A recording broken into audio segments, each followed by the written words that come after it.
Match সেরা পুরস্কার নেওয়ার পর সঞ্চালিকা মুস্তাফিজুর রহমানকে ইংলিশে প্রশ্ন করার সাথে সাথে ইংলিশে জবাব দিলেন কাটার মাস্টার মুস্তাফিজুর রহমান, যা শুনে রীতিমতো হতবাক হয়েছেন উপস্থাপিকা। ইংলিশে এতটা পারদর্শী কাটার মাস্টার মুস্তাফিজুর রহমান, সেটা হয়তো জানা ছিল না কারো। প্রশংসা শুনে রীতিমতো হতবাক পুরো ক্রিকেট বিশ্ব। পুরস্কার নেওয়ার পর ইংলিশে যা বললেন কাটার মাস্টার মুস্তাফিজুর রহমান, দর্শক বিস্তারিত থাকছে ভিডিওর প্রতিবেদনে।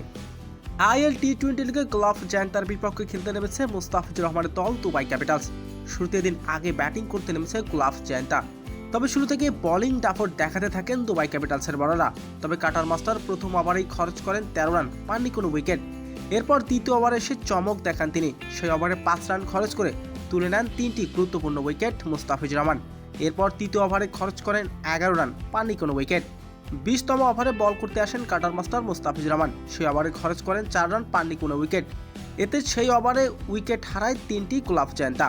এতে মোট 4 ওভার বোলিং করে 34 রান খরচ করে 3টি উইকেট তুলে নিয়ে ম্যাচ সেরা হন মুস্তাফিজুর রহমান।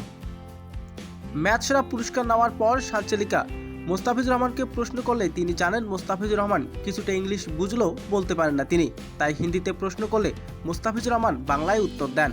মুহূর্তটা ভালো লেগেছে। বিদেশের মাটিতে দারুণ বোলিং করে বাংলাদেশের নাম উজ্জ্বল করেছেন কাটার মাস্টার মুস্তাফিজুর রহমান।